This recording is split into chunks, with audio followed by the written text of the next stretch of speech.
नमस्ते बच्चों, आज हम पढ़ने जा रहे हैं कक्षा 6 गणित का अभ्यास 5C। तो देखेंगे क्वेश्चन नंबर 1, निम्नलिखित को घातांकीय रूप में लिखिए।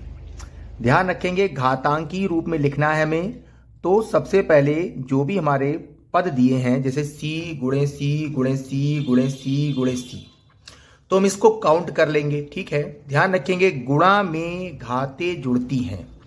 और जैसे देखेंगे इसका आंसर क्या हुआ, सी जो पद दिया है, सी पद दिया है।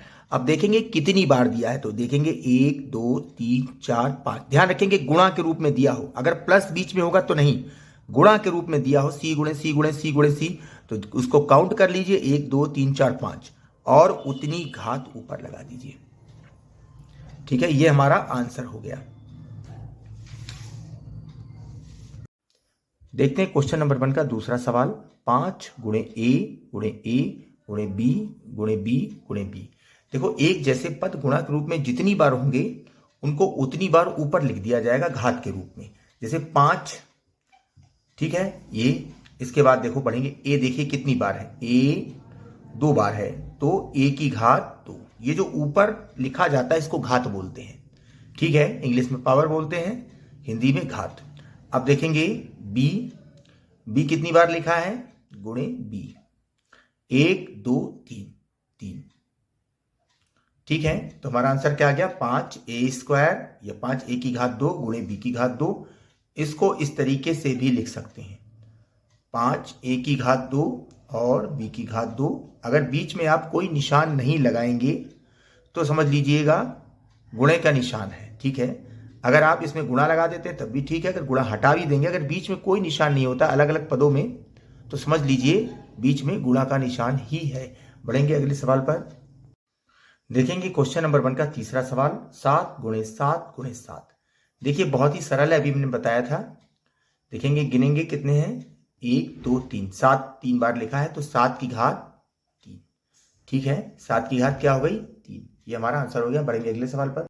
देखेंगे क्वेश्चन नंबर 1 का चौथा सवाल।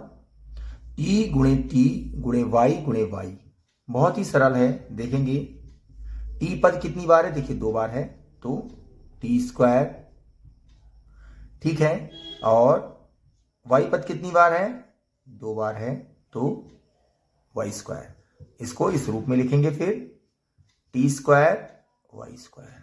ठीक है, बीच में से अगर इस तरीके से कोई पद है तो आप इसको इस रूप में लिखेंगे। ठीक है, तो हमारा आंसर क्या हो गया, t² y²।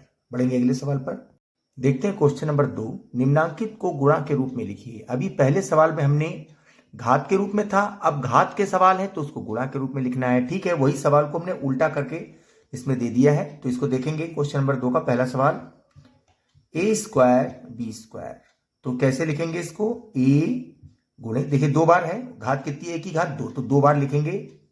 b की घात कितनी है, 2 बार, तो 2 बार लिखेंगे b गुणे b। ये हमारा हो गया। बढ़ेंगे अगले सवाल पर। देखेंगे क्वेश्चन नंबर 2 का दूसरा सवाल। 9a b की घात 3। देखेंगे बहुत ही सरल है ये भी। 9 गुणे a देखिए a की बार है तो a की बार लिखेंगे। b कितनी बार है, b 3 बार है, b गुणे b गुणे b। बस हो गया सरल, आंसर हो गया हमारा। बढ़ेंगे अगले सवाल पर। देखेंगे क्वेश्चन नंबर 2 का तीसरा सवाल। 10x की घात 3 y की घात 3 z की घात 3। ठीक है, तो देखेंगे कैसे लगेगा ये।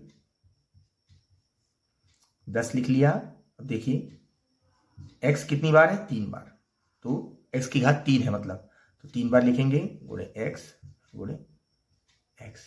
ठीक है, अब देखेंगे y कितनी बार है, y भी 3 बार है, y गुणे y गुणे y। z की भी घात 3 है तो z भी 3 बार लिखेंगे, z गुणे z गुणे z। बस हमारा आंसर हो गया ये। ठीक है, ये हमारा आंसर हो गया। बढ़ेंगे अगले सवाल नंबर 3 पर। देखेंगे क्वेश्चन नंबर 3, निम्नांकित को घातांकीय रूप में लिखिए। तो देखो क्वेश्चन नंबर 3 का पहला सवाल है a गुणे a गुणे a गुणे, देखो n बार, मतलब इसके बाद n बार तक ले जाना है। जैसे a गुणे 5 बार लिखा हो तो हम क्या कर देंगे, जैसे a गुणे a गुणे a गुणे a 5 बार लिखा हो तो हम क्या लिखते हैं, a की घात 5। और a गुणे a गुणे a गुणे अगर n बार लिखा हो तो हम क्या लिखेंगे, a की घात n।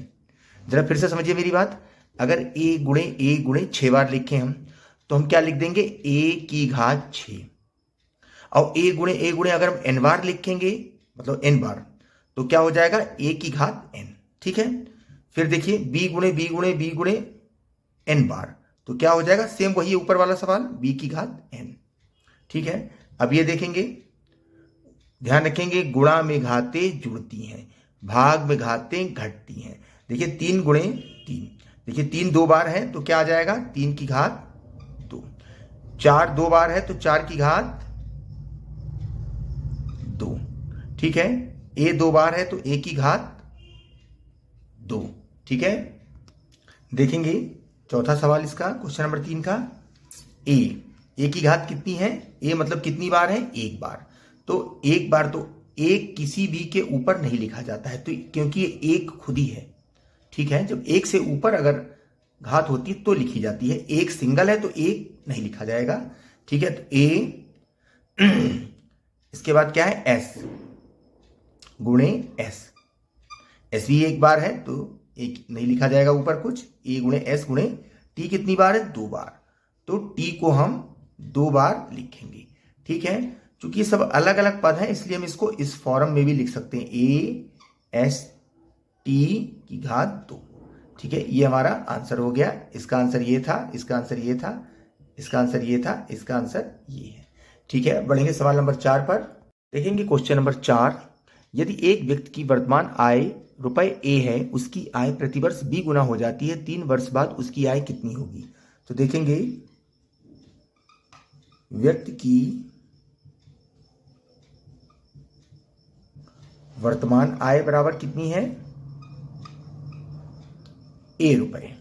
ठीक है, प्रतिवर्ष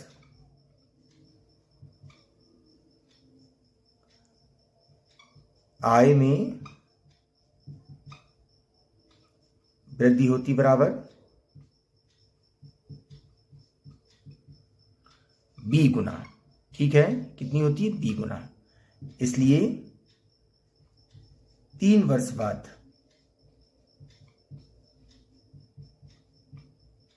वृद्धि होगी बराबर, होती बराबर, देखेंगे a कितनी वृद्धि होती है 1 साल पे, b कितनी, और 3 बार 3 साल में कितनी होगी, 3 बार हो जाएगी। देखो b मतलब आय a है और 1 साल में वृद्धि होती b, तो 3 साल में कितनी होगी, 3 बार b होगा। देखो a b गुणे b।